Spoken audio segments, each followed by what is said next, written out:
the plane that is causing so much damage to our planet, trying to block out our sun. And at the same time, it's leaving all sorts of metal deposit between the earth and the sunlight that's coming to the earth. These metal deposits, I guess, are designed to interrupt the magnum or the full spectrum of quality that was designed by the universe to be delivered to us all. It's hard for me to see that because it's cloudy and sunshiny, but this is an indication of how beautiful our sky is prior to these planes right here doing their assault to the sunlight. This is something been going on for a long time too. Now, it doesn't look as bad as it actually is from just that one plane, but they're doing this constantly around the globe, 24/7. Ain't no telling where that plane was at yesterday. Doing the same thing to create, as you can see, cloud formations that's not real. Now there's a plane coming up there, that's a regular plane. I can't really see it in the camera, but I can see it with my own senses. I don't know if you guys can see it or not. I hope you can. But this stuff is like the reason that we have bad air quality. All this stuff is unnecessary. It was all designed just because someone wanted to make a profit. We could have easily kept the world simple and visited other parts of our earth by using the ocean highway that was given to us naturally by our Creator God. But no, someone saw it necessary to eradicate all our natural given sustained methods and create a method of sustain that could be controlled and sold to people once the natural universe given method had been eradicated and usurped by the man-made method. Now the man-made method has created a circumstance where in order for anyone to travel around the planet, you have to use their methods and get their permission through passports and all that kind of stuff like that, that at one time we wanted to go somewhere, you just did it. So it's a state of siege, a state of control, a state of incarceration of the whole planet. Real simple. Okay, so I came out here. I worked real hard, as you can see. See, different format of truck arrangement. That refrigerator is inside of that now, right? Okay, now what I'm gonna do is I'm gonna cruise the alleys today and fill up some more spaces. From the nothing comes to absolute. That's where I'm at. I'm trying to fill this up and get some money on it, so when I go to the scale house, it'll be worth my efforts. I got some more stuff accumulating in here, as you can see.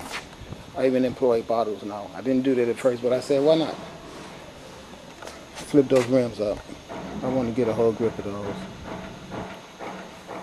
So I'm going to be saving them. When I find them in the alley, I'm going to take a knife with me and cut them in the alley and leave the rubber in the alley. I can't be responsible for getting stuck with all this rubber. I could pay $2 a tire to get rid of it, but what if I only make $2 a rim?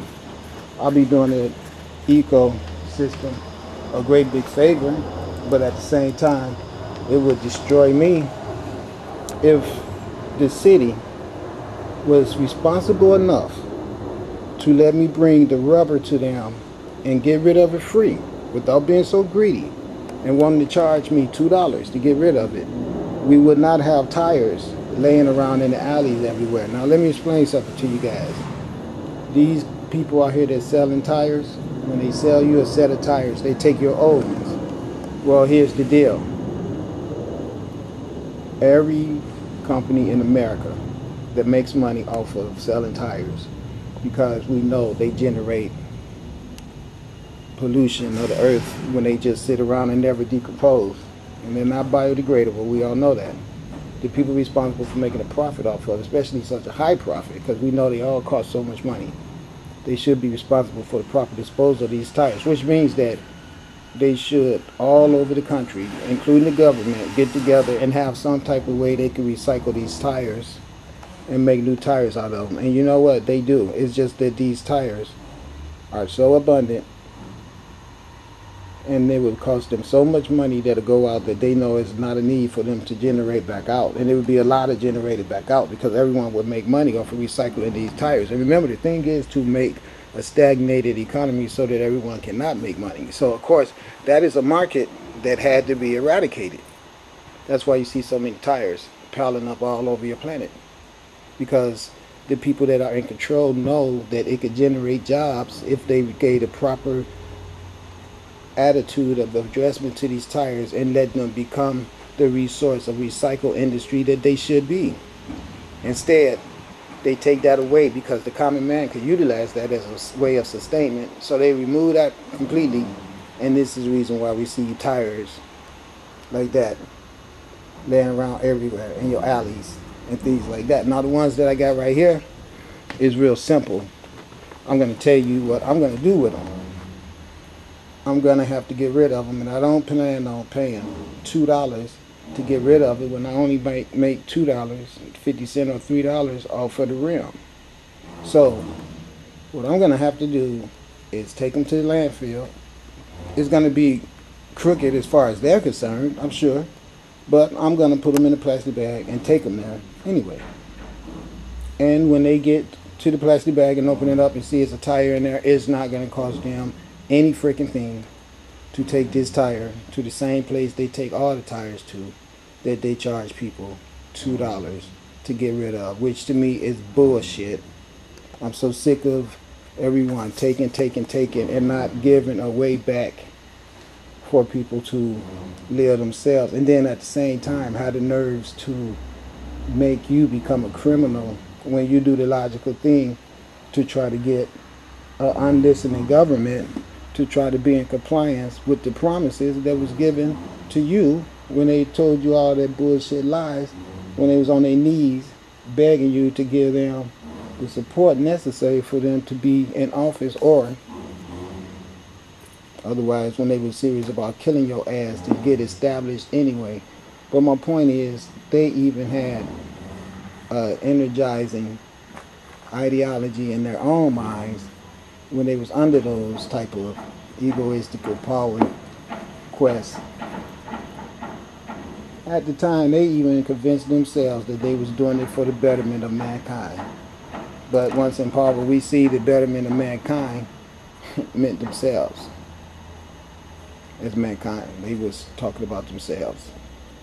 And so that's what we have today, the continuance of that type of ideology, where the earth and the other inhabitants of the earth that's outside of the center of the earth terrorizing family, these European control centers. I don't mean all Europeans per se.